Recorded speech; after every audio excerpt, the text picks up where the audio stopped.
It's okay. Off your mic. It's okay. She off your mic. Chai! Now wow, people wey suppose talk true to power don't off mic. And if we talk, now 500,000 they go summer us, call them hate speech. But fear not, Maiyegun don't come. Him go torchlight every corner, nooks and cranny of all these bad people where they spoil our country.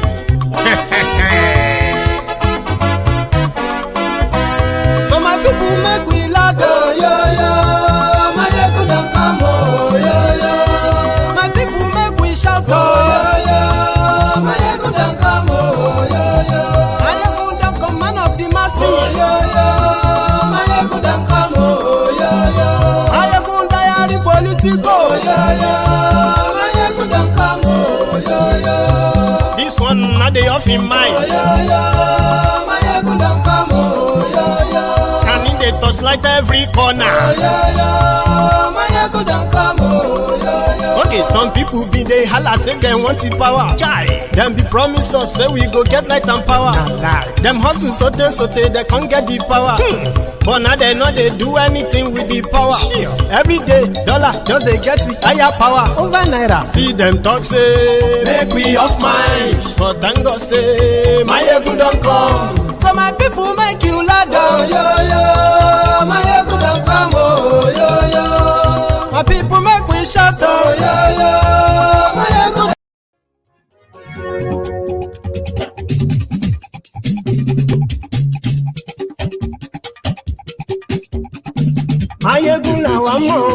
Good morning to you, good afternoon to you from wherever you're watching from. This is Maiyegun Live. Maiyegun làwọn tó dòdòdò. Maiyegun ti dé o, ọ̀rẹ́ ará yìí. Lórí Facebook, lórí YouTube.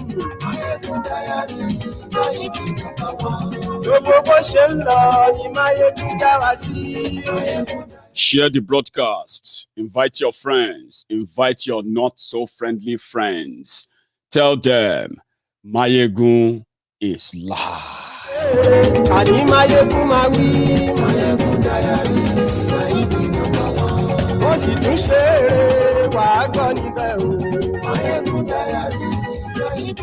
Thank you for joining me. Maiyegun diary politico. Godfatherism.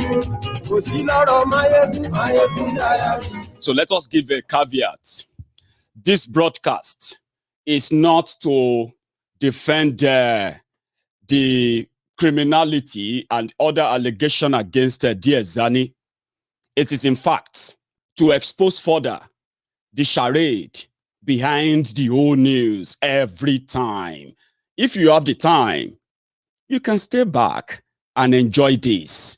There is more to why Diezani was never repatriated, despite the noise that Nigerian media made when Buhari came in, that, she stole $90 billion, but yet no single repatriation or extradition request was ever made by Nigeria to the United Kingdom.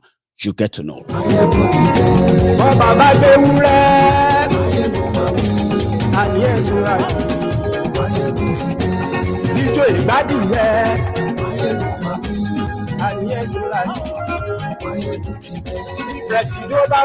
Thank you. Thank you.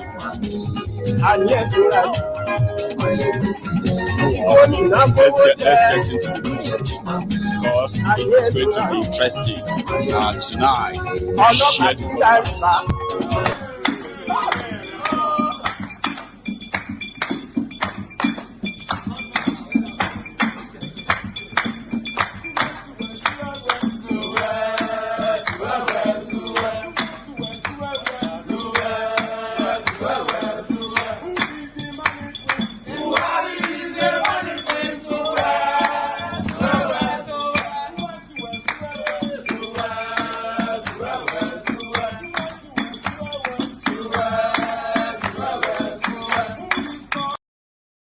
Right. I think I'm having an issue with that video. But again, I'm going to try it again.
Aṣòfin tí ń rúfin o.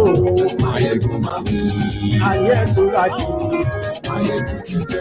Òkúra olóṣèlú. Maiyegun mami. Ayé ẹ̀sùn láti. Maiyegun ti dé. Ọ̀jẹ̀lú ẹ̀sùn láti.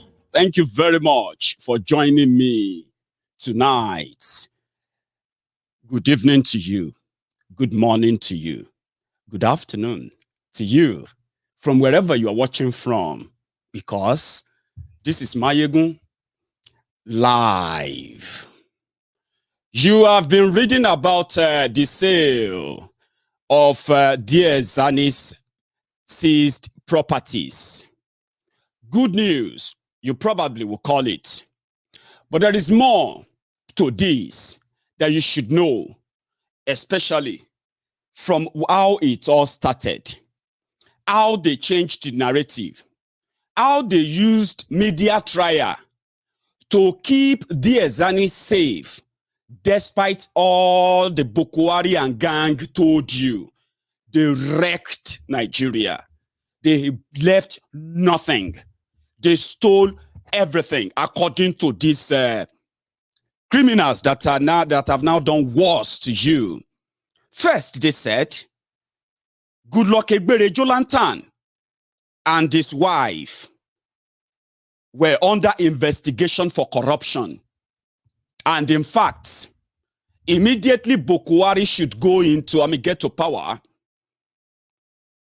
Jonathan will end up in jail, and so many others. So they unleashed the campaign of divisive politics that Nigeria has now sunk into and never, ever coming out from again. From what they told us, they said, Dasuki, that one stole $2.1 billion, and he shared the money towards the election of Goodluck Jonathan. Now, they said the real bankroller was actually Diezani.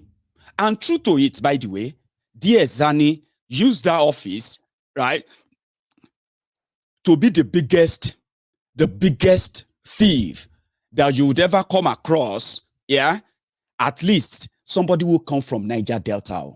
Somebody who probably knew, well, maybe she didn't, who probably knew what the Niger Delta people were going through. She used that office to amass enough wealth that a guy called Jide Omokore is so rich that they seized, a multi-million dollars penthouse from him, multi-million dollar yacht, multi-million dollar automobiles, properties all over the world from Jide Omokore alone. Right? That is the periphery of the story. Meanwhile, when Buhari now came in, they were supposed to go after those things. But here is the story. Number one, they exaggerated what Diezani stole. $90 billion is a lot of money that cannot be hidden anywhere without America, who owns the dollar, knowing. Somebody said they can put it in whatever account. I don't know. However, 90 billion is excessive. Even when they calculated the total amount of money generated by the Nigerian NNPC for the 4 years she was a minister, right? The money didn't even come close to $50 billion. But guess what? APC, they ran with that story. And you would expect them that immediately they gain power, right? The first thing they would do was to request for Diezani's extradition to Nigeria. The day that Diezani left Nigeria was the same day that Buhari left Nigeria for the Chatham House. The day he came to Chatham House to come and talk about what he, that the whole world the whole world will not have to worry about Nigeria if he become the president. Today, the rest of the world is worried. And the day Buhari left Nigeria in January 2015 was the day Diezani also left Nigeria. The same plane. From the record, they told us that even though they have, they have pointed out those who are thieves, that we're expecting that once they catch them, they will recover your billions from them, and they won't have to go out there and start borrowing. Even some of us who didn't believe all the lies, we were expecting some miracles for them to squeeze those billions out from those thieves, since now thieves are being thieves, right? But here is the deal. From what we heard, back then, Diezani herself was very smart, playing double agents, ferrying money into APC, ferrying money into PDP, and ensuring that whichever way the pendulum swung, right, she will be fine. And fine, indeed, she is.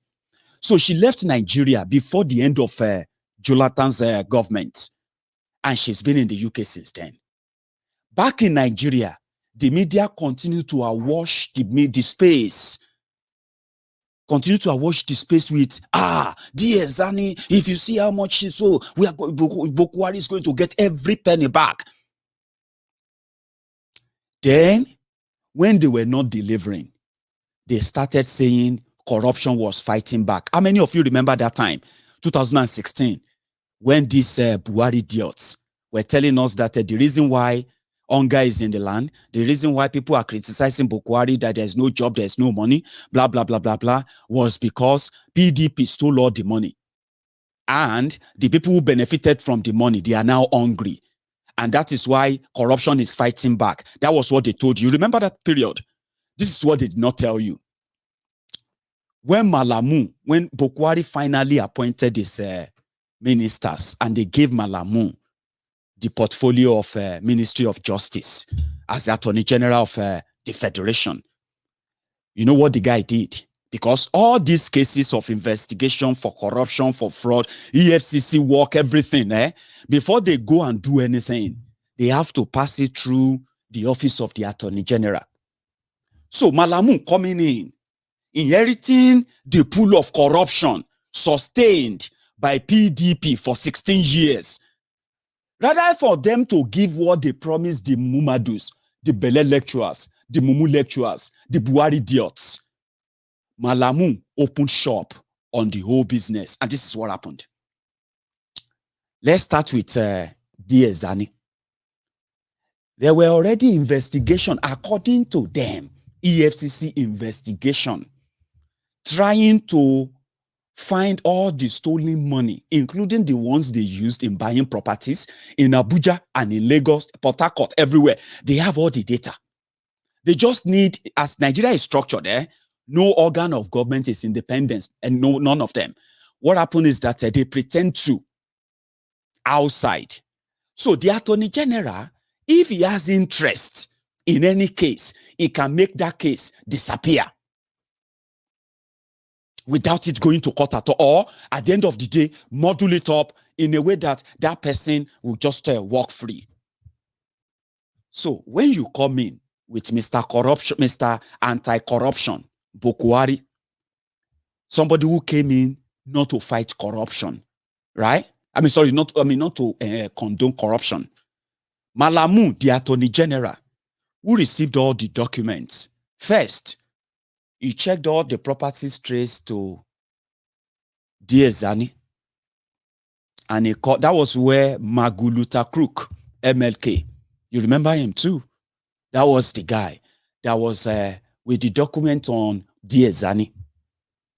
Sahara Reporters, Premium Times, and so many other platforms did a very, very good expose on properties linked to Diezani. So what now happened is this. As the boys came in, Malami choosing his own choice property, Magu Looter Krook choosing his own choice property, all of them using fronts. So for years, if they have to extradite Diezani, they need a court order in Nigeria, and the Attorney General of Nigeria needs to approve that. This is something they can get within a week. And they have this financial blah, blah, blah, blah body in the UK that EFCC works with, right? So without the authorization of the Attorney General of Nigeria, right, nobody can institute a case against Diezani in the UK. But it was all planned that way, to be that way, okay? Because talking about Diezani loot, is good for the optics. It's good for their media propaganda and trial. In fact, it makes their base very happy. They don't need any results. Because if they should try and bring Diezani back, you see all these things they are declaring that they are selling today, including Abba, they are meant for the media frenzy. Oh, but the Mugus, they told that this woman stole 90 billion. The Mugus are not asking, how much have you collected back from the 90 billion Diezani stole? How come for 6 years, you, Malami, how come you haven't requested that Diezani should come and face all this allegation? We have been borrowing money from China at ridiculous interest rates. We have been devaluing the naira.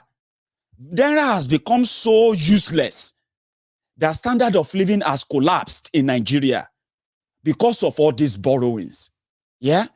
And somebody is holding our 90 billion and we want to sell our bra in 2021, 6 years after we were told that she will have no place to hide. Hello? I mean, just thinking rationally now. You would expect that. But no, that is too much.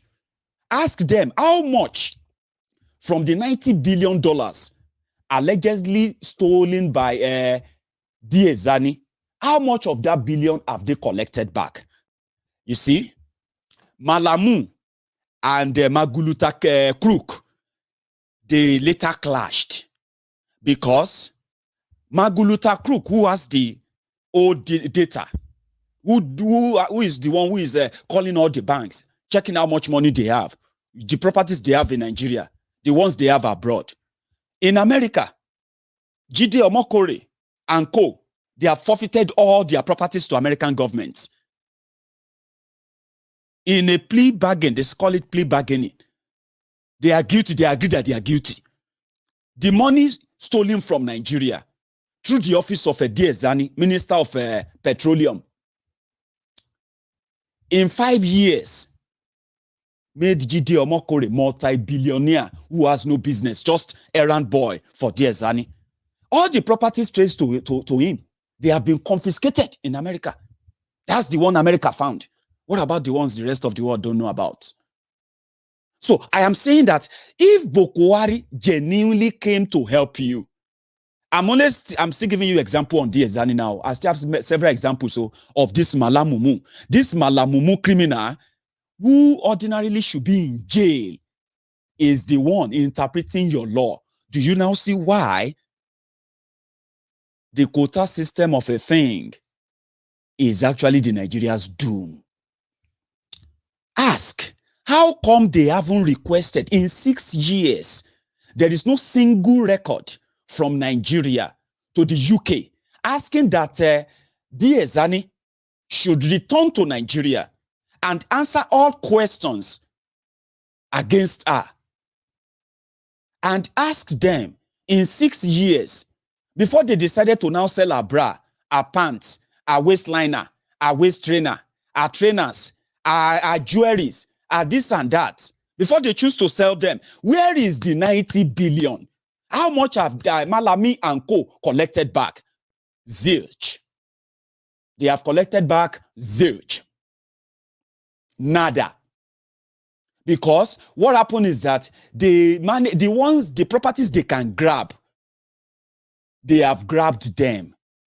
The immediate display of we are going to sell our properties, blah, blah, blah, blah, they know those who are going to buy them already. Before now, Magu Looter Krook already converted some of the properties they said they collected from thieves. They've converted them to their personal use. It is the same modus of operation, modus operandi. If you check Abba Kyari, I'm talking about Hushtailor Kyari. When he was doing his own Gestapo style arresting, he said he's going after kidnappers. When he collects their properties, he converted them to his own properties. He sold some off and he leased some off. Imagine police officer collecting rent from what's supposed to be exhibits, and there is no court document that knows that those properties exist. Only on the phone of Abba Kyari. It is the same thing with Magu Looter Krook. Malami knows. Magu Looter Krook knows. This is a business. May boys just chop. So if you ask them all these questions, before they sell the bra, before they sell the golden pants, before they sell the golden bracelet, or bra, ask them. No be 90 billion una tell us say this woman stole. Since Buhari came in, una don't borrow over $40 billion. If to say now from Diezani alone, you collected this 40 billion, now interest free, yo. Naira could probably right now be somewhere around 100 naira to $1. What happened to that money? I know you won't have to ask because you are not programmed that way to ask. When you look at the Buhari idiots watching right now, they are not programmed to ask questions because asking questions is too much. Okay? So they have already somehow given that job to the likes of Malami to talk to them. Let me give you another example. You remember, where's that story? I'm going to, because I want to remember the names, because there are names. On this Diezani, by the way, every 2 years is when our story always pop up. Maybe you haven't noticed. From 2016, our story popped up. Diezani is about to be repatriated. Diezani about to blah, blah, blah, blah, blah. Oh, all the property seized from her in Ikoyi, this and that. She is the, You notice that it is either because there is some terrible things they are planning and they need a news to cover it, or there are some terrible things happening that they don't want the media to say much on them anymore, and they will just bring Diezani's story out again. We want to sell our bra. We want to sell our bracelet. Baby brazier. 150 people killed in Sokoto. That shouldn't be making headline. 18 people killed inside the mosque in Niger. That shouldn't be making headline. 20 people killed in Katsina. That's, don't talk about that. Diezani is a thief. Tell them it is because of Diezani. So 2018, a story popped up. 2021, our story is back again. But the question I keep asking is, hello, why is she still in London and there is no single request for her? Well, here is another one. Just last year, it's not even last year, it all started from 2016. They were dealing on recovered loot to Nigeria. Okay? So there was this money, Abacha loot, from Switzerland. It's about $312 million. So they wanted to return the money to Nigeria. So under Goodluck Ebere Jonathan, they hired two solicitors. I think it's 321 million.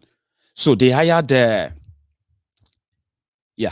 hired two Swiss lawyers to help them do the negotiation with the agreement that the lawyers were going to collect 4% of the total money plus another $6.8 million, which was not really defined, but they will collect 4% of the money that Switzerland will return to Nigeria, Abacha loot. So in 2014, they finalized the deal. 2015, they prepared to return the money. Goodluck Ebere Jonathan lost the election. Buhari came in. So which means it was delayed. That was where Malami became the Attorney General. So he has to finalize all the legal papers. All he needed to do was just to, as the Attorney General of Nigeria, yes, we are ready to take the receipt of the money. They've done all the job. The people in Switzerland, they are ready to collect their 4%. That's it. Malami saw an opportunity. You know what he did? He decided, instead of him to go to present himself as the Attorney General of Nigeria, Minister of Justice, that's all that is needed. Malami decided to go and hire two lawyers from Nigeria. Those two lawyers, they are going to put together a new arrangement that Malami will sign. And for putting that new arrangement of collecting the money, they will collect 4% of that money. So the Swiss lawyers collected 4%. Malami's lawyer collected 4% and 6.8 million. Just same thing the Swiss lawyers collected. But because they were not collected by Malami's lawyer, and if I say Malami's lawyer, guess who are the lawyers? They were the CPC lawyers. Lawyers from CPC, Buhari's party, that joined ACN, New PDP, and the rest of them to form APC. Now, so those guys just cash out. That's what they do. They asked Magu Looter Krook, come, in this book, you told us that you have recovered over so billion dollars, so million pounds, and so billion naira, and so properties. But from the record we have here, all the money, we can't find them. Where are they? The money you recovered, the recovered loot. Malami said, Magu Looter Krook said they should ask Malami. When they asked Malami, Malami said they should ask the Minister of Finance. When they asked the Minister of Finance said they have added it back to the Federation account. Oh, which month did you add the money back to the Federation account? And was that also listed as part of money you shared at so time? Nobody is asking any question anymore. That's it. The money gone. All the money recovered, gone. Nobody knows what they do with it. In fact, when they grabbed Malami at some point, Malami said some of the money they recovered, the recovered loot, they have used the money. They have invested the money on Lagos-Ibadan Railway. They have invested the money on Kaduna-Abuja Railway. They have used the money to improve power. Which kind of juju be this? Not be China borrow you money for Lagos-Ibadan Railway. Are they not going to be the one to collect money from that for 25 years before it becomes the property of Nigeria? What about Kaduna Abuja Railway? Was that not already built by Goodluck Ebere Jonathan before you people came in? How come you are now using money recovered loot to complete Abuja Kaduna Railway? Which kind robbery be this? Okay, fine. What about this? We now 282 properties. From all the properties you have told us you recovered, Magu Looter Krook, 282 of those properties, we can't find them. We can't see them. No document on them. Where are they? That was where Malami decided to get rid of him and say, oh boy, this is it. Get the hell out of here. Because they asked Magu, they said, come, you be EFCC, you have been making noise. Diezani is in London. You can't even do anything. And he said, well, I can't do anything if Malami doesn't give me approval. Malami was like, you'll be business spoiler. You're not going to spoil business. Yeah. Imagine, Gestapo style. They said he is needed inside that old rock. They have a prison inside that old rock. Apart from where they always normally lock Ikene Shatabandu, their motivational speaker. Buhari living inside the household rock himself is not different from a prisoner. So they have a prison there. They lock Magu Looter Krook in there. They now found out that Magu Looter Krook himself has his own proxy who has no job, is just a friend to EFCC chairman, and he is the one who actually contacts people on behalf of the EFCC chairman by saying, we have your documents. $1 million, and we'll let you go. If not, we are coming for you, and we will arrest you, and people don't want to be paraded. You see all these big men in Lagos, some of them doing GBT, doing all the different kind of shady businesses. Instead of the EFCC to hold them, EFCC will just parley them. But it will not be EFCC direct. They have their proxies, they have their agents that work for them. They are the ones who negotiate with the real criminals. And when they want to pretend that they are working, they go after those laptop boys, Yahoo boys, they call them. Because those ones are very good for optics. Not the real big men who are moving money for terrorists, moving money for Boko Haram, moving money laundering within the system that they know. So once they grab them, these are the people you see as your respected people outside there. EFCC knows them, but everything are esprit de corps. They know themselves. When they need to do something for the optics, they do it. But they know it's just for the optics. After that, everybody go back to their normal business. That person being chased by EFCC, another person will appoint that person as minister. And he will come around and say, how come you pass security check? Not be you, EFCC, say you be thief. Who stole money? Who did this? Who did that? How come you are able to pass security check to become a minister? You say, now my enemies at work. I have done everything to work for this country. I have built all my reputation. They just wanted to destroy my reputation. And everything came back clean. That is why the National Assembly approved me. I am now, by the grace of God, the minister of power. They say, honorable ministers, sir, honorable thieves. So they do things for optics. But the most thing there is that on the ground, they are robbing you, denying you what should have built you a better society, something that can give you at least a little bit of trust in that system. And if you don't trust the system, don't lie to yourself. Stop living in denial. You can never, ever succeed in such an untrustworthy, rigged system. They present them as thieves. You want to see them jailed, but they will never be jailed. They will only entertain you. What did they do? Malami and gang. You remember when they said that Dasuki stole 2.1 billion money for ammunition to fight Boko Haram. That was what they told you. The reason why Dasuki, to all of you, was in prison, but he married a new wife. The new wife gave birth twice, and Dasuki was supposed to be in prison, right? For the optics, it was great, it was good. But underneath, why was it all a sham? Is this: you can win election through propaganda. Trust me, as people say, you cannot rule a country through propaganda. You get? Dasuki was supposed to be the NSA, National Security Advisor to Goodluck Egbere Jonathan. Therefore, he was given the topmost security access to virtually everything, including Egbere Jonathan's security votes. And one of the best kept secrets of all the corruption that have come to light One of the best kept secrets is that of the security votes of the president. This whole thing is a business. And trust me, is all you need to do is once you are in the system, even if you don't want it, it is structured that way.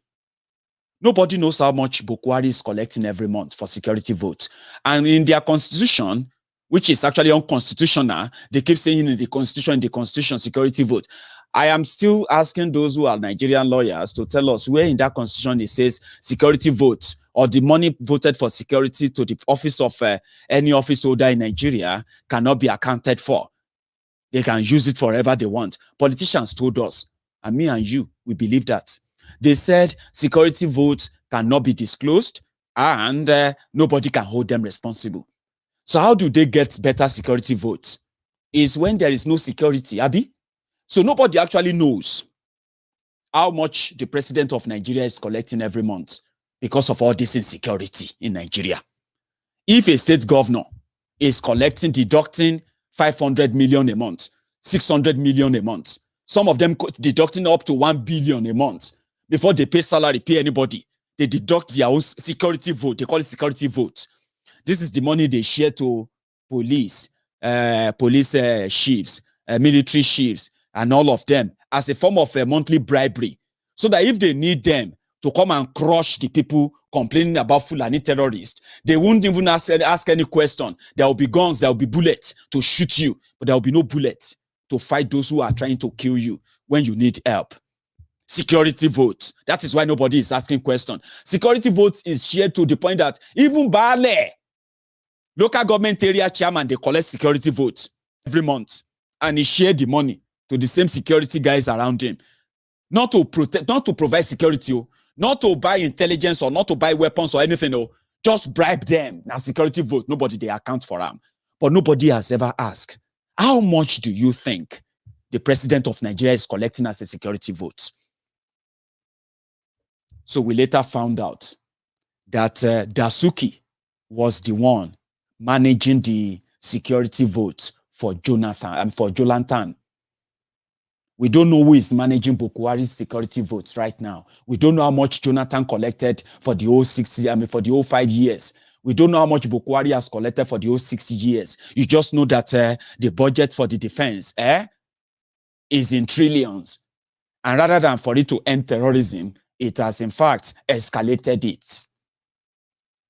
So, Dasuki, they told us, because it's the NSA that gave him access to the money of the office of the president on security money.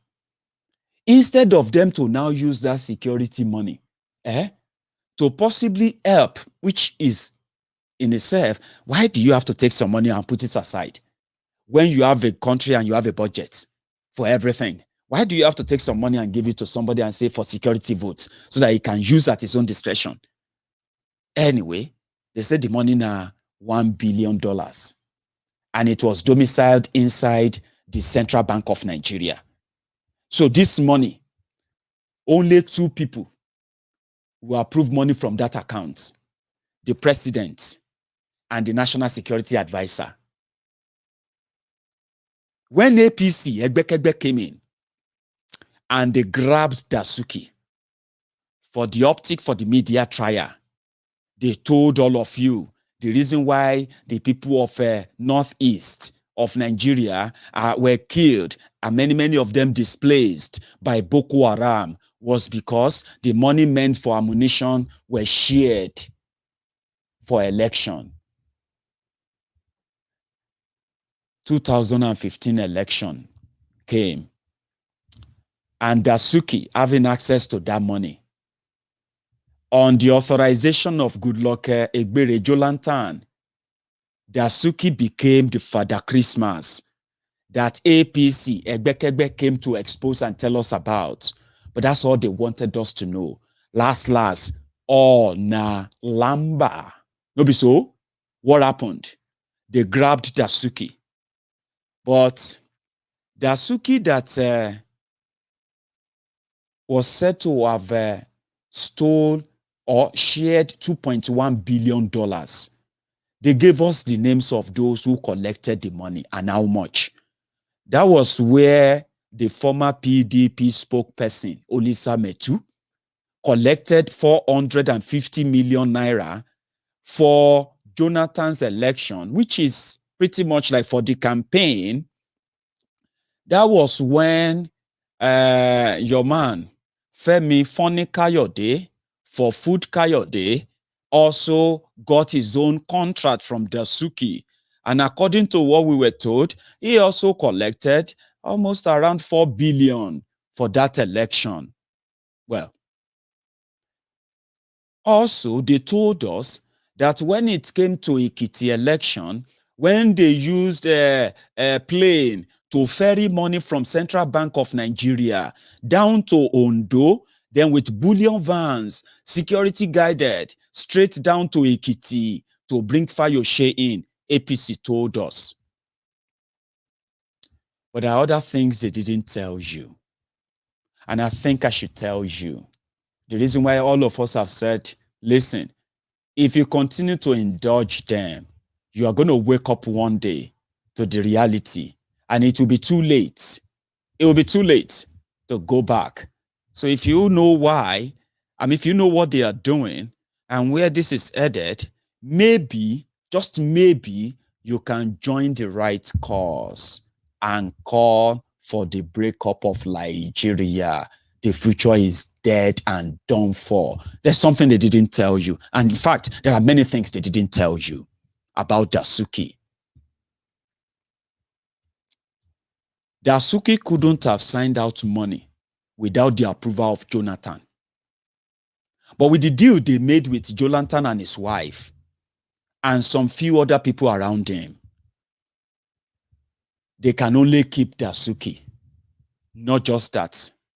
When Dasuki became Father Christmas, giving everybody money, including our own Baba Olufalaye, somebody that the Yorubas thought would have been the president in 1999, if they allowed the Yorubas indeed to produce the president before they gave it to Obasanjo, Olufalaye became one of those who went there to go and sell his own political party, SDP.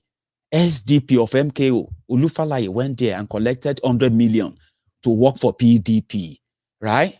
But they didn't tell you that when Dasuki became that Father Christmas, in fact, APC, Egbekegbe, collected more than 500 million naira from Dasuki. They didn't tell you that. I am telling you now. They gave them this money because after the attack on Buhari, Dasuki, with the approval of Jonathan, sent a 2 SUV Jeep, bulletproof Jeep to Buhari. You remember when he was attacked in Kaduna and they said the attack is convoy. They wanted to kill him before the election. So Jonathan, being a good boy, sent Dasuki to him and said, go and give him 2 bulletproof Jeep. And you can also give him $300,000 cash to help with his security so that it doesn't look like we are the one having to give him all of that so he can do whatever he wants and it doesn't look like I am trying to kill him. Buhari and gang, they collected the 2 SUV. They collected their $300,000. But when they were telling you about Olufalaye, telling you about Fayose, telling you about everybody and Olisa Metu, they didn't tell you that the man that is trying to recover money he himself don't swallow almost 1 billion naira. Do you know that? That's how much Buhari collected from Dasuki, almost 1 billion naira. Well, that's how much they spent. They said one Jeep cost 350 million naira, PDP style. And they bought 2, and they gave $300,000. Calculate everything and tell me, say the money no reach 1 billion. And no be 1 billion junior brother or junior sister. Alpha. But they didn't tell you that.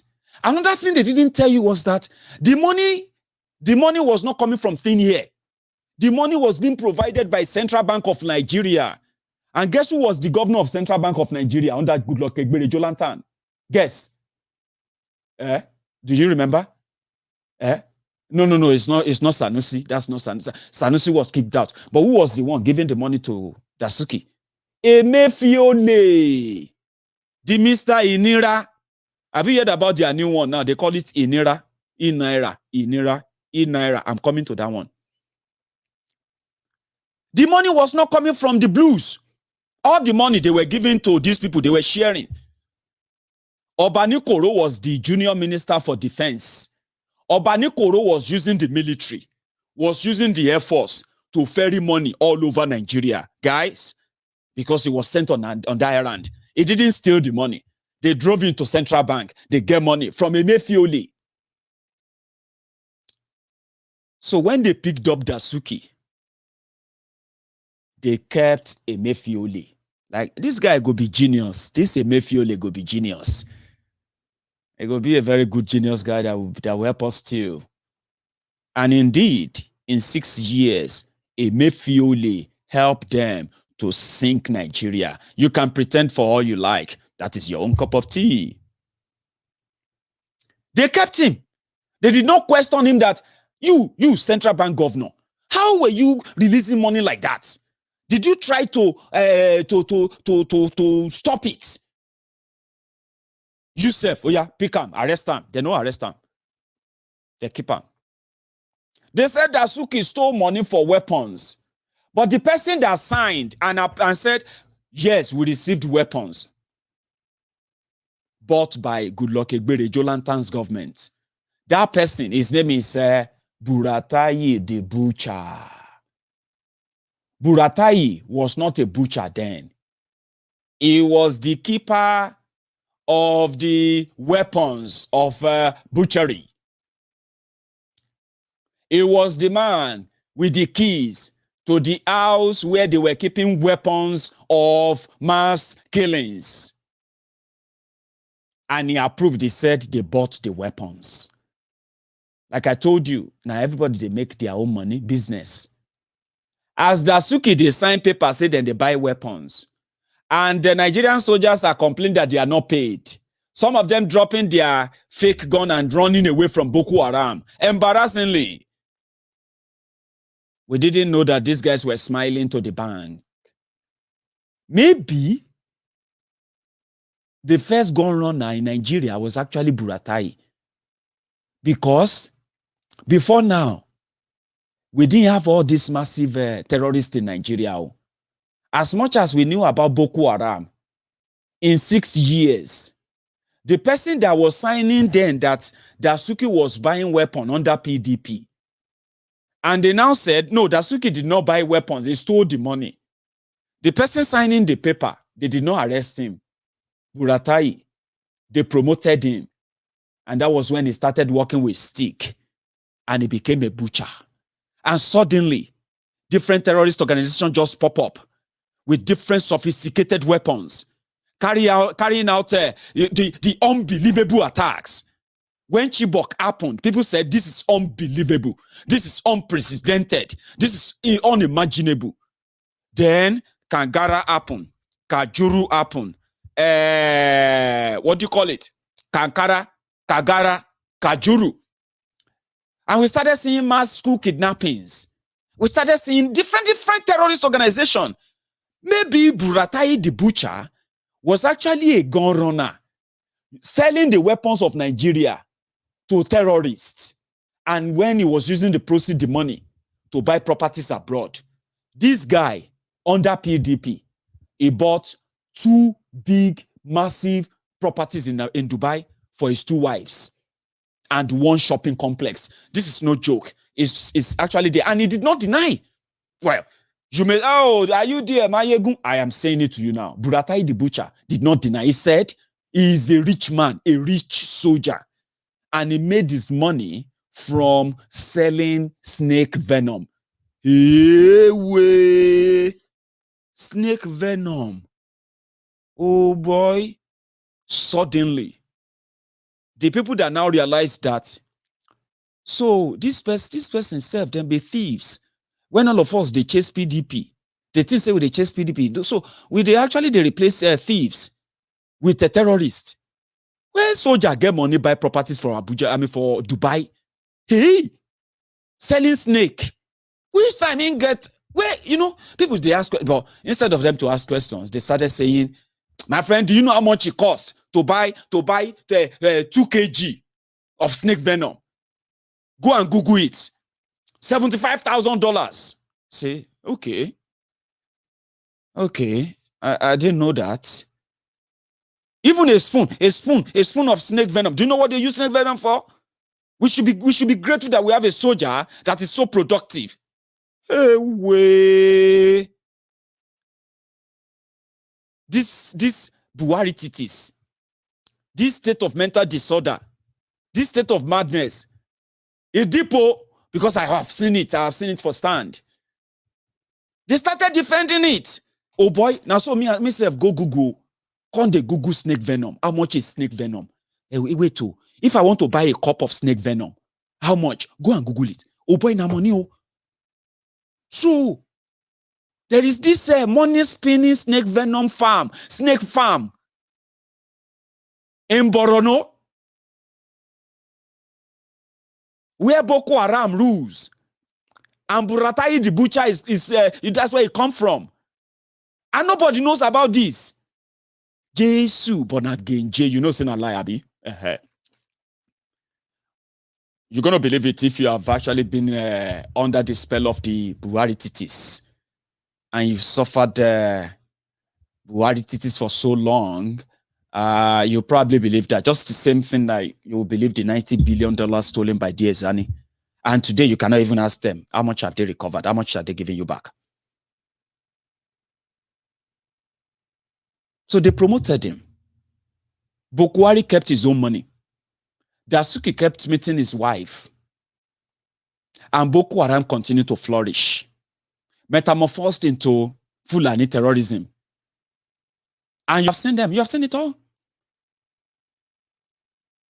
And the reason, just same reason, why Malami tried, quota system, tried to link Oloye Sunday Igboho to terrorism because he exchanged naira, 12 million naira to dollars. Some said it was actually $24,000. I don't know. Because Igboho, in 8 years, his company is, Igboho is into car sale, like you probably would know. Some said he's also into land sale. But whatever it is, you can say he's into a business or he has businesses. So which simply means if his business transacts in 8 years and they only transact, how much did they say he transacted again? No, sorry. They said he transacted 278 million, entered his account in 8 years. And he changed 12 million naira to dollars. Somebody told me and he was like, Maiyegun, these people are completely mad. If not because of quota system, a criminal like Malami will come out and say, Igboho changed 12 million naira to dollar. Igboho that has his family in Germany. And he never hides that. And if you want to go abroad, are you going to pack your bag with your naira? Are you not going to exchange that for wherever you are going to? So in 8 years, they said Igboho exchanged 12 million naira to dollars. And therefore, the people you exchange the money from in Lagos or in Ibadan, they have a link to somebody that got convicted of terrorism in Dubai. The same one, Malami, will not even call a terrorist in Nigeria. And he sat down there and he gave that quota system press conference, trying to link Igboho to terrorism. But guess what? The same Malami, the #1 law officer of Nigeria, cannot tell you how this is even legal for terrorists who are committing crimes and continue to do that and continue to do so every day. How can any country say it is legally right to call them repentant and therefore rehabilitated and released without any legal backing at all? No legal backing. They don't even have the balls to take that law, that bill, to their National Assembly and say, please, can you help us pass this law so that we can jail terrorists? the same Malamu that will not use his own office to prosecute terrorists in Nigeria is right there narrating how Buhari is fighting terrorism by killing Biafrans, killing IPOB, killing people that they feel like are threats to whatever thing they are pushing, as everybody have come to know. The same Malamu will free terrorists and he will jail activists. And he will defend that passionately in front of your TV. And then you look around yourself and you say, to what end is all this? Where is this actually going to? Where is this going to lead us to? If you don't have the answer, I have the answer, okay? They have managed to build a new Nigeria that is actually of their own, their own imagination.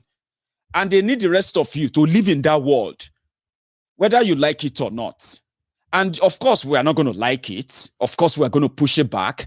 And pushing it back means eventually those of you who don't really see it that way now, those of you who don't really agree with some of this now, thinking that with Buhari's exit, all of this will disappear and everybody will just come back to normal. There was never any normal Nigeria. The end result is that you are going to come around. You're going to come around and agree that it is ideal never to actually engage with this kind of, this kind of characters, because they will continue to use that fraudulent majority they claim to be what? To hold strategic institutions to ransom, and their ideology continue to be enforced on the rest of us. So you're going to come around and you're going to agree that, because it was this same Malamu who has no solution for Fulani terrorism, herdsmen terrorism for the southern Nigeria. According to him, there is northern Nigeria, there is southern Nigeria. Southern Nigeria is meant to be the servitude to northern Nigeria, whether you like it or not. They are meant to lead you, and they believe they can lead you aright. So we have Fulani terrorism in Yoruba land, in southern Nigeria. Southern governors came together and they proscribed the movement of cows and foot in their region to cut down the movement of terrorists with their AK-47 and all of that. Malamu said that's illegal. You can't do that. You can't tell them not to move around. You can't ban open grazing. You can't ban the movement of cows. If you want to ban it, come to the National Assembly, Abuja. So the people from Kyari, the people from Niger, the people from Katsina, the representatives from Kaduna, representatives from Sokoto, places where people have been displaced, where they no longer go to, places where they have considered to terrorists, where people are now paying, they are now paying taxes to terrorists. Individuals from those places will now have to come and decide whether you should allow cows or not cows in southern Nigeria. Malamu knows the end result. You have to allow the cows. That is the Nigeria they are, the new Nigeria, the reality, the new Nigeria they have brought upon you. The one they are projecting on all of us. So you're going to reject it after all. You are going to reject it. When you get to that stage, your own point of reality, when you get to that point of, wow, this is absolute nonsense, this is going nowhere, you are going to come around and agree that the reason why it's going nowhere other than to the pit hell is because we are attached to this kind of characters. If we don't detach from them, right, we are going to have to deal with this for the rest of our lives, and our children will have to deal with this possibly for the rest of their lives too, which many will say, God forbid. And that's why we won't keep quiet. Malamu and gang, what they are doing is making it completely impossible to find any solution to Nigeria problem anymore. And I'll tell you, when people do something wrong, what the law should do is this: without any kind of prejudice or any kind of a fear or favor, right? The law should reward the just and punish the unjust. You know what I mean? Reward the right and punish the wrong. But in Nigeria, you have a selective justice.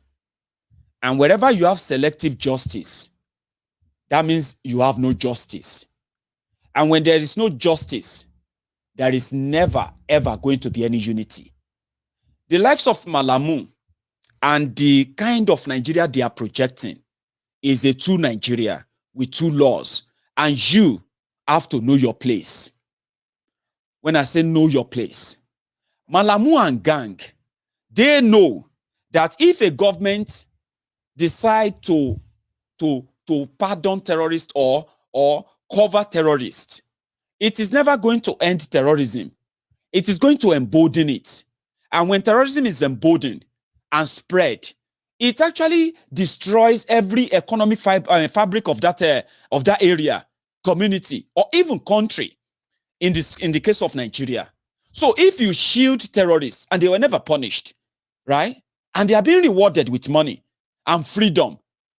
So when there is no punishment for terrorism, the punishment for criminality, then that won't stop crime. It escalates it. And in a space where you have insecurity and much crime, what do you get? Economic instability. They all, they say they are like mutually exclusive. They are the same thing. So when your government choose to shield terrorists from prosecution, to shield terrorists from facing any kind of justice that they deserve, right? You have more victims and you have more disorderliness. You have more people who continue to detach themselves from the system. And when people get detached from the system, they arrive at a point where they will say, I don't actually belong to this anymore. In the case of the IPOB, in the case of the Yoruba nation, that feeling is also mutually exclusive. You can't have it both. You can't say you want terrorism, right? Or you deny terrorism that exists, and you also want a peaceful economy. They don't work like that. If you condone terrorism and you pretend to be fighting it when you are not, right? Definitely it stays. And because you are not curbing it, it spreads and it spreads. The consequences of that is that even if you give yourself some glory today, thinking you are doing it right by pardoning terrorists, the effect of that is what we have seen today. More people have been killed. More people have been displaced. More farms have been ransacked. More people have been displaced even outside Nigeria. And economically, it simply means less people are going to afford to be able to pay tax. When government cannot afford to get tax, because government have no business. Government is just a freeloader that takes money from everywhere. They sell anything they can sell, right? So when the economy downturn comes from the effect of those who are supposed to curb criminality, when people steal your money, for example, and you punish them and you take everything they have, everything, and you return everything back to where they should be, and you make sure that the returned loot are not relooted, right? Doing the right thing means that, number one, you will cut down those who are willing to go far and steal money, right? But when you reward thieves with ministerial appointments, with governorship position, with winning elections, with all these things that, the effect of that is this. It emboldens more. It spreads. Remember when they used to talk about stealing billion, stealing a million. Now, when people hear that they stole billion, people don't really freak out anymore because the number of people stealing now and what they are looting, they have become so accustomed to it because nobody really get punished for it. Everybody just wait and say, I'm going to wait for my turn. So same thing is happening to the issue of security. But the ripple effect of that is that every strata of the society will be affected and impacted in the issue of insecurity. When you are unable to work, you will not be able to generate revenue.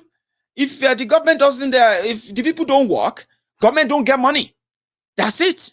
That is why they end up either going out there to borrow to further devalue your money or increase your tax, even though they have nothing to give back. It is still going to be the same rotten system, but you pay more for less because insecurity has destroyed every fabric. And then they said they started inira. They've deleted the app, by the way.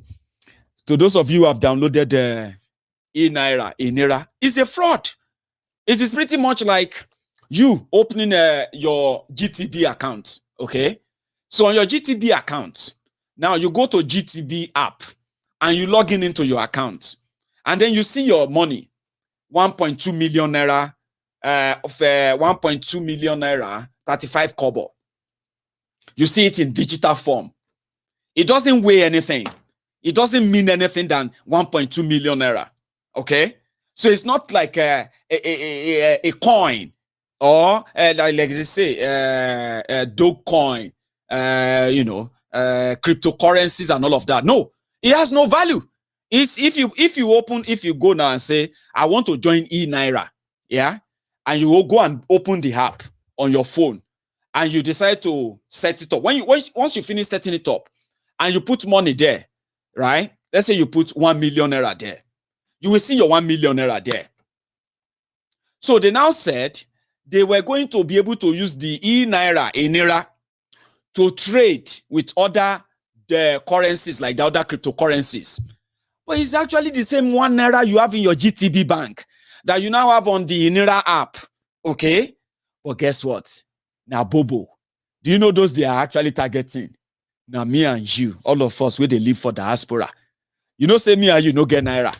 So if you download the inira, you are going to put your money in dollars, or you're going to put your money in pounds. You're going to put your money in any currency of wherever you are living now. Okay? So when you put that money, they will convert it to Nigeria exchange rate. So you'll be seeing the naira equivalent. All right? So that if you then want to maybe transfer money or pay anybody or something in Nigeria, you can pay them through the inira. They will take your dollars. They will give you naira. That's just the target. They did not put that inira together for anybody in Nigeria because it doesn't even make any sense. If you say, I want to buy one cryptocurrency now, one Dogecoin, I don't know all the names, by the way. I'm so shy at it, right? But I remember Dogecoin. So they say one Dogecoin has crashed now, cryptocurrency. You'll get it for $20,000. That is one. So how much is one inira? If one Dogecoin is $20,000,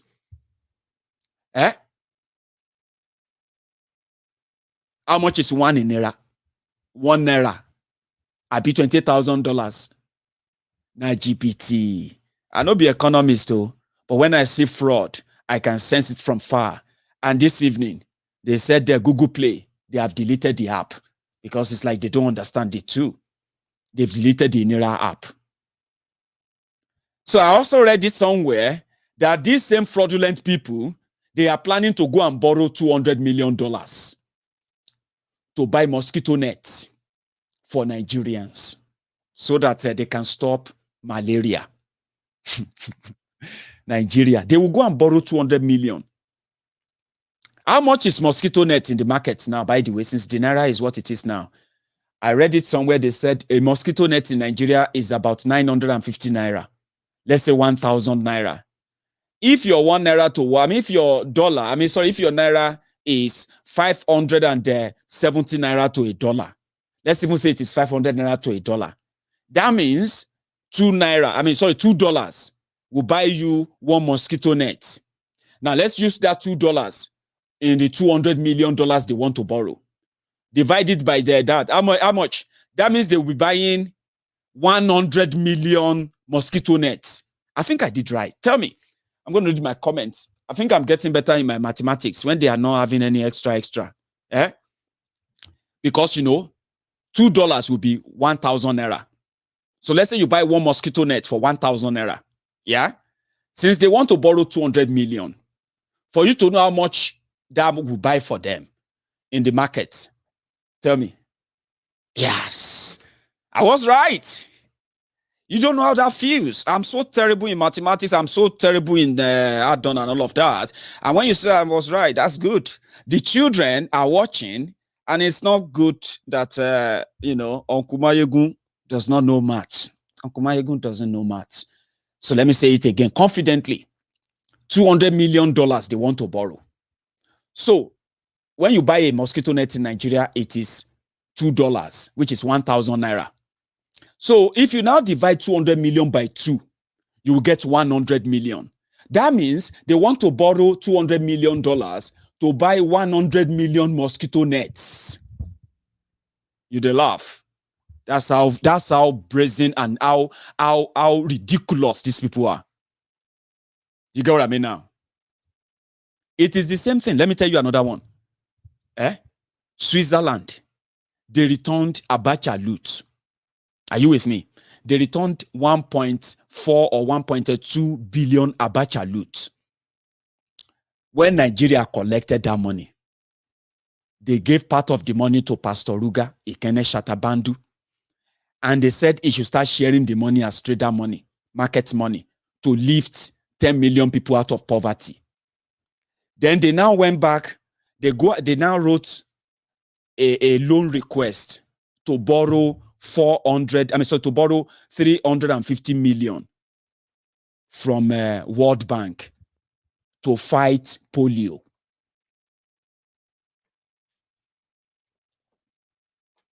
I'm not joking, no. They collected return loot, interest-free. They did not deduct money from that to fight polio. They gave it to Pastor Ruga to go and fight poverty. Give people 10,000 naira so that we can lift 10 million people out of poverty. They were sharing the money. And they decided to go and borrow hundreds of millions of naira, dollars from World Bank to come and fight polio. That's how ridiculous they are. They don't have money for 2022 budgets. But guess what? They are budgeting over 50 billion to take care of Buhari and Ikene Shatabandu for 2022. They are going to feed they're going to feed Buhari with 2.5 billion naira. They are going to feed Ikene Shatabandu with 1.5 billion naira. Ikene Shatabandu is going to wear clothes worth over 3 billion naira in 2022. Buhari is going to wear the clothes of about 5 billion. They said the maintenance of presidential jets in Abuja, suddenly, they are going to spend almost 18 billion to manage the presidential jets in 2022. Aso Rock Clinic, where they were supposed to be the world-class clinic, they are going to spend about 10 billion on Aso Rock Clinic. And Buhari's doctors, those who are charging his battery, they are always waiting in London. It's coming to Europe, they told us. It's in Saudi Arabia now. So they are coming to London very soon for medical checkup. But they are spending 10 billion. Meanwhile, they don't have this money. That's how ridiculous they are. Layamo said they are not giving him enough money to build CNN, to change NTA to CNN, right? They don't have this money. So they will still have to go and borrow. Now, look at this. In their budget of 2022, they want to spend about 17 trillion. Inside that 17 trillion, they are hoping and praying that they can generate enough revenue up to 6 or 7 trillion naira. The rest of the money, they are going to borrow it. And they have a different names for borrowing. They can call it bond, sukuk. Different name, they have names. So they're going to borrow the rest of the money. But ask me, where are they going to invest the money they want to borrow? They are going to use them to pay for those Aso Rock Clinic. They're going to use them to to pay for the private jets. They're going to use them to pay for the Esther code. They're going to use the money, part of the money, to change it to dollars or anything that Aisha will be spending and her children will be spending in Dubai for 2022. But you are still going to have to continue to pray hard that God should not let you fall sick, so that Nigeria will not expose what your God has been saving you from. You will never experience it. So continue to pray, because that's the only thing you have left. They don't have money. They will borrow the money. You have a budget of 17 trillion naira. And you are going to spend about 7 trillion on Boko Haram, Fulani terrorists, on this and that. They are going to spend over 6 trillion on what? on payment of salary, on payment of emolument, of buying cars for themselves, renovating the National Assembly, doing all of these whole things. Ridiculous people. Now, the remaining money they have left, budgeted, you know that one will be spent. That is why those who told you about Super Minister Fashola, who later became the Minister of Homelessness, Portals, and Darkness. That is why it's not working. And you see, according to them, they have not even borrowed to the point that they should feel concerned. Do you know that? They asked the Minister of Finance, now every time when you want to talk, every time when you talk now to borrow money, are you guys not tired? Naira to a pound is now 780 naira to a pound sterling. By December, who knows where it's going to be? Are you guys not worried? Because you continue to devalue your naira, and they said, no, we are not. We are building a stronger economy. That in 25 years' time, all of you will stop complaining. Hey, 25 years' time, oh boy, the hunger. 25 years. Oh boy, unago tough. You have to be very tough and strong. Oh. They are going to continue to borrow.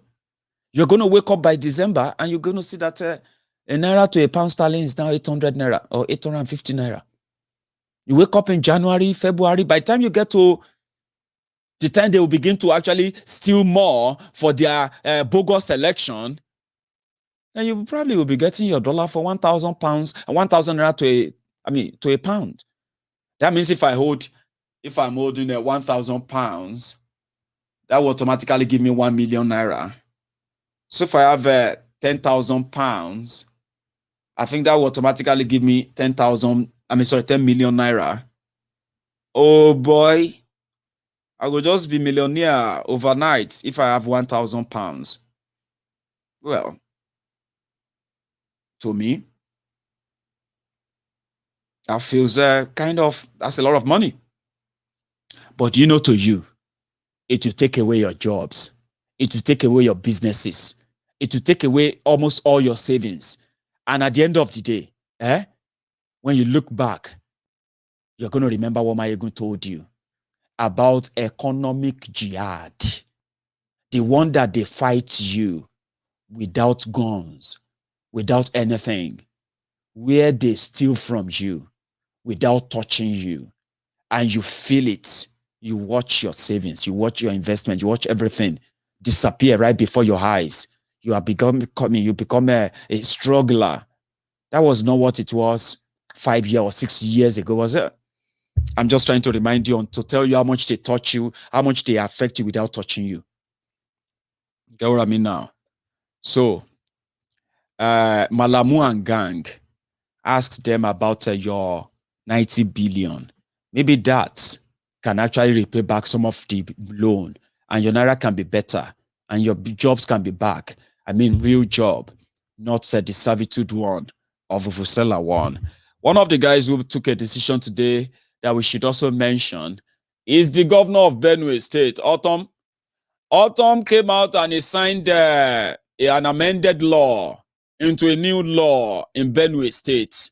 Ladies and gentlemen, it is now legal for you to carry guns in Benue. So if you have guns, or if you have a means of buying one, you can now legally carry one in Benue. And if you're a volunteer who is ready to go after any of these terrorists and all that, we know you are not trained. But even if it's just for your own protection only, you have a legal right to carry gun. We are waiting for their spokesperson from tomorrow to speak out. But there's something so hot about this Ortom. Every time they say they call the Northern Governors meeting and they take a decision against the South, they always list Benue, Kogi, Plateau State, Kwara, and where else again? They always list them as part of the North. And these are the areas that Fulani terrorists have wreaked havoc beyond anyone's imagination. And they will say they are against this, they are against that. And you ask yourself, how come Ortom was part of them? And some said, oh, Maiyegun, no they gawk yourself, Jare. These people, all of them be the same. You know, it's crazy. When they want to say northeast, northwest, southeast, southwest. Then they created north central, south south. I mean, why is it south and why is it a north central? Why is it not a south central? Why are those states, the middle belt states, called north central? Is it not to always politically cajole them and drag them into something, even if they are being killed? So there's something odd about Ortom and Benue. Maybe I'm just the one who is not probably up to date with the guy. You get what I mean?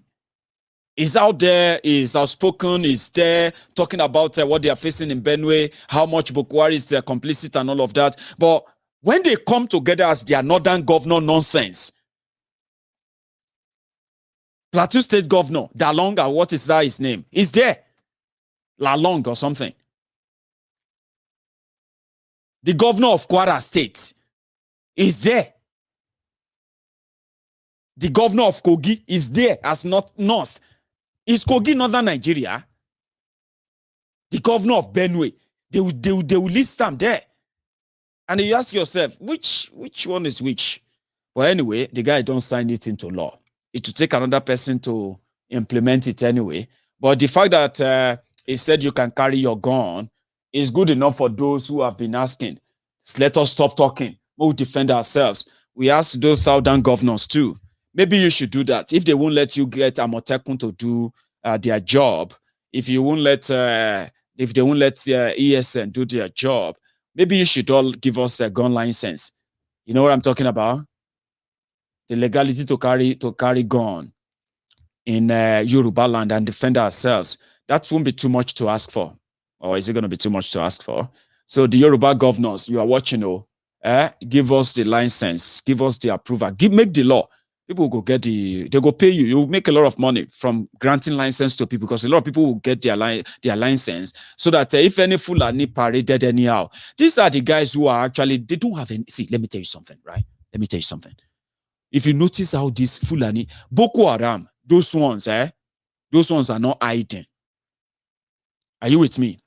Those ones have the mandate and their financier, the sponsor who trained all of them, is that Nigeria must be Islamized. That's it. No two way to it. But you see these Fulani terrorists, the ones that are coming to the southern Nigeria kidnapping people for money. And those who are ransacking the entire middle belt, killing thousands of people, turning the whole place to graveyards. They are a bunch of cowards. Did you know that? They won't come and fight you during the day. No, they don't come during the day. And whenever they are coming, they don't come and fight you without the approval of the Nigerian military. Because the way they operate, the Nigerian military, the Nigerian soldier, and all of them, they work as the backup for them. In case if all of you should find the courage to face gun and fight them. And I'm talking from facts. I'm talking from documented evidences. So I'm not making it up. So don't make it look like, oh, are you serious, Maiyegun? I am more than serious. Go online now and search for the genocide in the middle belt of Nigeria. The latest report debated by the US Congress. The killings on the plateau, the killings in Benue. Go online now and search for the massacre, the genocide, and the killings in southern Nigeria. In the middle belt of Nigeria. You will see over 400 and I think it's about 500 pages reports. They come during the night when everybody is sleeping in the remotest of the communities. They surveil the area for days. Once they capture all they have to know about the area, they come during the night when people are sleeping. So they will start burning people's houses. They will start lighting up houses. So when you see your house on fire in the middle of the night, the first thing you're going to do is to run outside, isn't it? So the moment you run outside as coordinated terrorists, they swoop on you. They start killing people. Coordinated attack. When they finish, they can last for hours. And they can go into more than 10 communities. The same attack carried out simultaneously. So as you are hearing that they are attacking this place, other people in other places are under attack. Some of you have to meet yourself in the forest where you are running away. So what people do is that once they manage to get out of all those gunshots, they run into the forest, into the mountains. So that when the light comes, when it is the day, the terrorists will disappear. Nigeria military will come. And Nigeria military will start arresting every young person they can see. If they know that some of them are already angry, carrying their dead body, carrying the innocent people, children, women killed overnight, some of them burned inside, they are burned in their sleeps. So the military will come in. You will see soldiers, you will be hearing like they will be telling you all of you should behave yourself.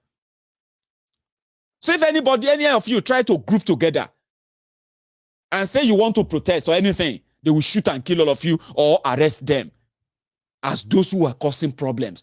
Their media, they are already there. They will say there were clashes between herdsmen and farmers in these communities. Can you call that one clashes? They are a bunch of cowards. Okay? So if you give everybody the license to carry their own gun, so even if you come around in the middle of the night and I'm sleeping with my gun, I know it's you. When you begin to bomb properties, if only 50 of us were able to bring out our guns, even if you are 200, by the time you start falling one by one, and they start falling from the corner of the whole community, they will run away. That will defeat the purpose of all this crisis. And that is why Boko Haram and gang will never allow us to carry our own guns. But the Boko Haram terrorists, all the terrorists can carry AK-47. So how is that fair? How?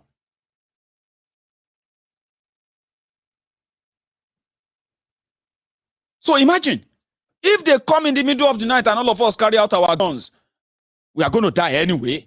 So it's not better to die fighting than to die running to safety, where Nigeria will eventually abandon you. You see, all the properties you are running away from, they are going to be burnt away anyway.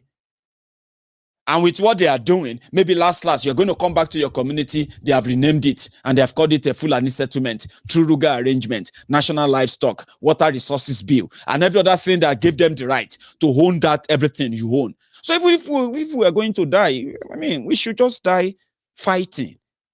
The Yoruba governors, nothing will happen to you if you do that. You should try it and see if the Fulani terrorist advancement to the southern Nigeria, will not stop and disappear immediately.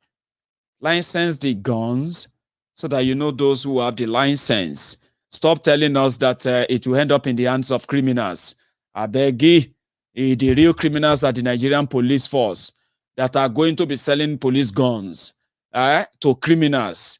If I have the license to my gun now, how can you then say I'm going to be a criminal because I have a gun to protect myself against any kind of external aggression coming to my property? So if I'm licensed and I fire my gun, of course I'll report myself to the police station to say, I got some guys who came around yesterday and they didn't find it funny. We managed to have a shootout that they would never come back again. I just want you to know that if you see any of them with gunshot wound, they might be those who came to my house. So just to let you know, I fire my my firearm yesterday. That's how a society works. That's how we get to know. And it's the job of those in government, those corrupt criminals, to do it right. So if you don't do it right, that's on to you. Give us the right to carry our gun and defend ourselves. Even if you don't want to give us a right to carry gun, especially you, the Biafran governors, surprise us, unprescribed IPOB.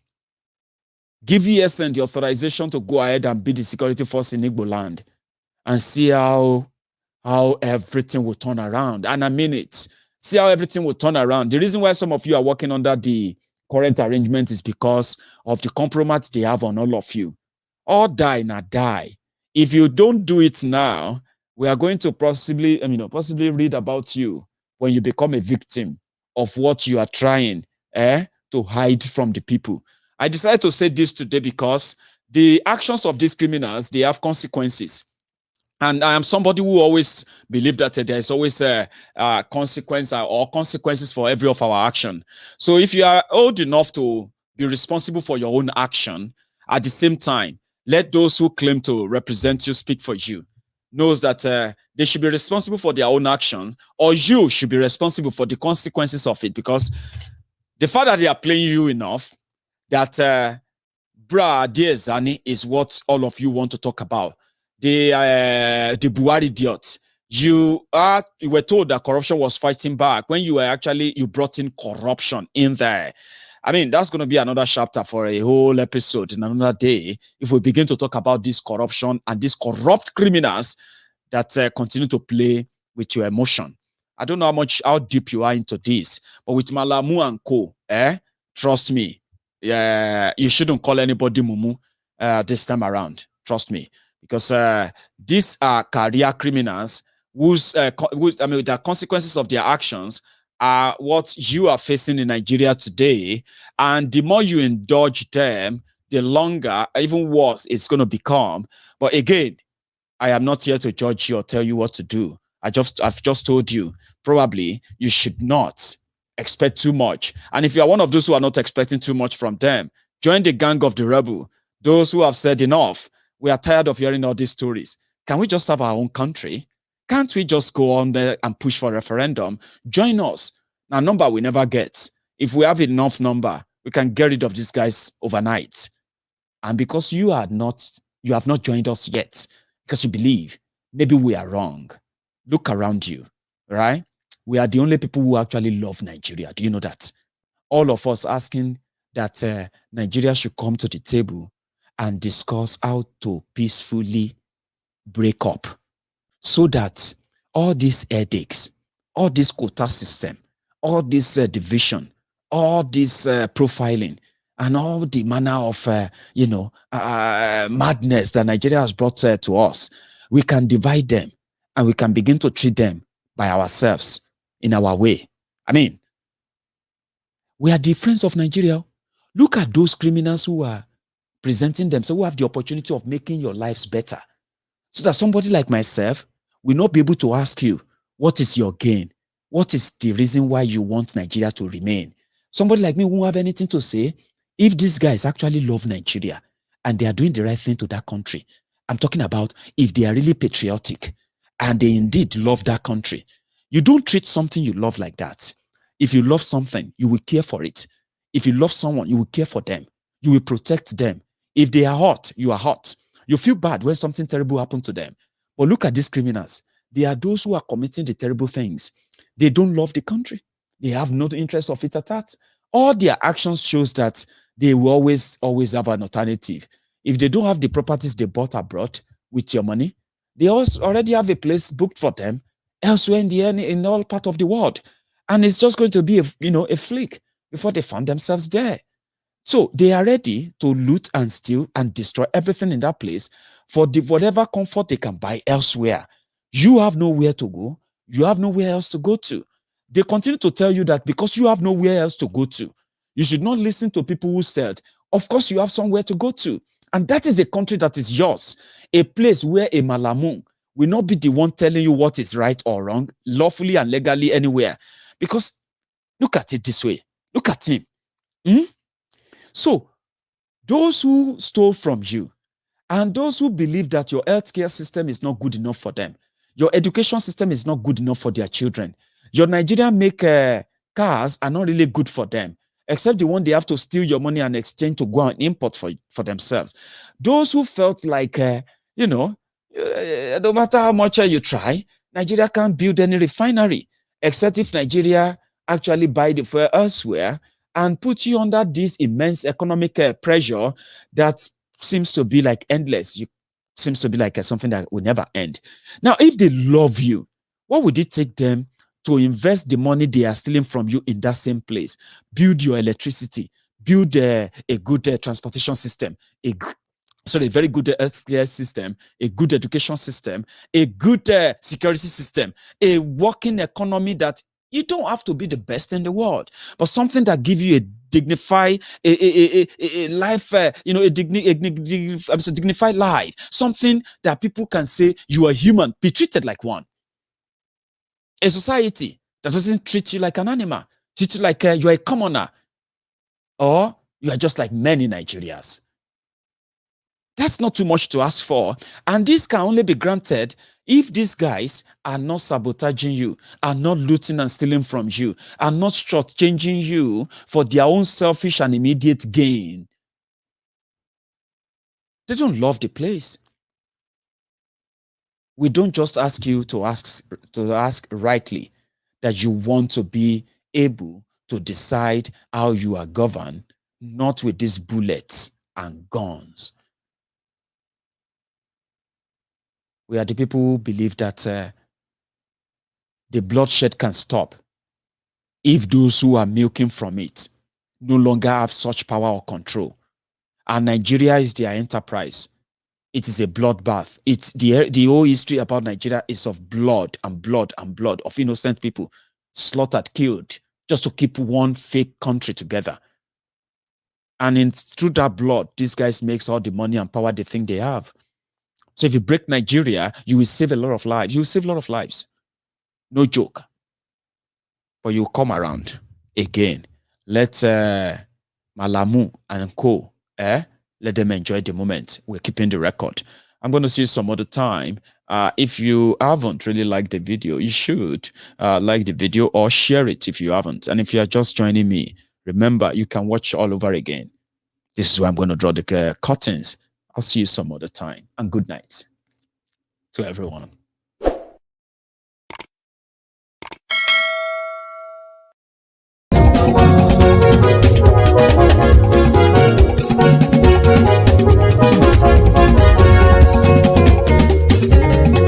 Ani esunraki Maiyegun ti dé. Maiyegun ti dé.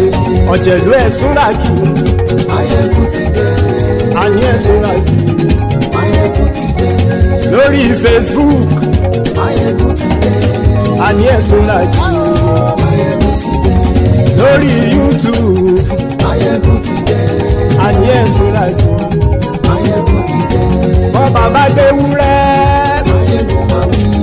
Ani esunraki Maiyegun ti dé. Bíjó ìgbádìyẹ Ani esunraki Maiyegun ti dé. Presido bá rúfin o Ani esunraki Maiyegun ti dé. Gómìnà kówó jẹ Ani esunraki Maiyegun ti dé. Ọlọ́pàá tí ń gba rìbá Ani esunraki Maiyegun ti dé. Aṣòfin tí ń rúfin o Ani esunraki Maiyegun ti dé. Òpùrọ́ olóṣèlú Ani esunraki Maiyegun ti dé. Ọ̀jẹ̀lú esunraki Maiyegun ti dé. Ani esunraki Maiyegun ti dé.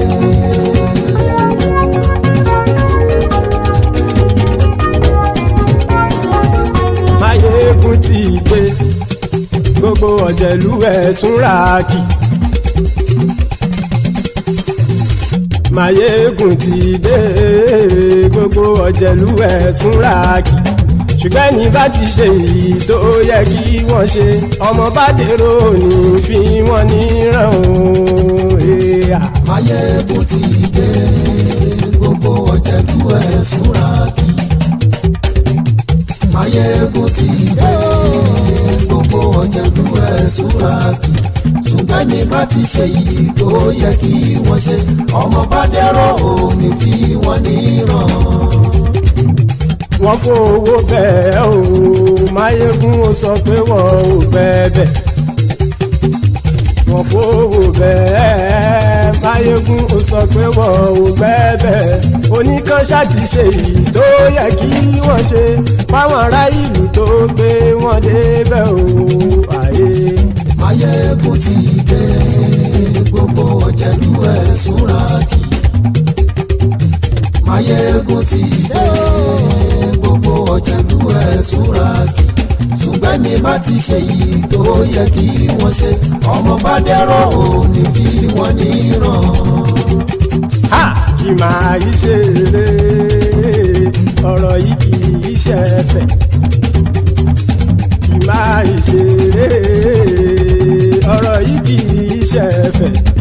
Ẹni bá ti lè lẹ́bọ̀ lẹ́rù o ọmọ bá dèrò kàṣàyè tú wọn síta. Maiyegun ti dé gbogbo ọ̀jẹ̀lú ẹ̀ súnra kì. Maiyegun ti dé gbogbo ọ̀jẹ̀lú ẹ̀ súnra kì. Ṣùgbọ́n ní má ti ṣe yìí tó yẹ kí wọ́n ṣe ọmọ bá dẹ́rọ̀ ò ní fi wọ́n níran. Tẹnitẹni ọmọ Maiyegun ọ̀rẹ́ ara ìlú mọ̀mọ́ ni mo fọlọ́run sọ ẹ̀ bá kìlẹ́bù. Lóòótọ́ olódodo ìlú ọ̀tá ìlú mọ̀mọ́ ni ìwọ ṣá máa ń ṣọ́ra kò sì mọ́ bẹ̀rù. Bọ́tà ń lè rí bóníṣègùn lé káwọn mọ̀mọ́ fi ṣera wọn ni ó ti dẹrùn tí wọn ò gbọ́dọ̀ sè mọ́bẹ̀. Èèpo ọ̀bọ lọmọ bá dérò tàjẹ́ ò gbọ́dọ̀ jẹ́ ó ti jọba lórí àbínú ẹni kò sì mọ́ fòyà. Àìsíwọ́lu ní ẹnìkẹ́ ìgbódì ẹyin lábàrá o ó kó ẹni tó bá dán o àkàmù. Maiyegun ti dé gbogbo ọ̀jẹ̀lú ẹ̀ túnra kì. Maiyegun ti dé gbogbo ọ̀jẹ̀lú ẹ̀ túnra kì o. Ẹni bá ti ṣe yìí tó yẹ kí wọ́n ṣe ọmọ bá dèrò òní fi wọ́n níran o. Maiyegun ti dé gbogbo ọ̀jẹ̀lú ẹ̀ súnra kì. Maiyegun ti dé gbogbo ọ̀jẹ̀lú ẹ̀ súnra kì. Ṣùgbọ́n ní má ti ṣe yìí tó yẹ kí wọ́n ṣe ọmọ bá dẹ́rọ̀ ò ní fi wọ́n níran.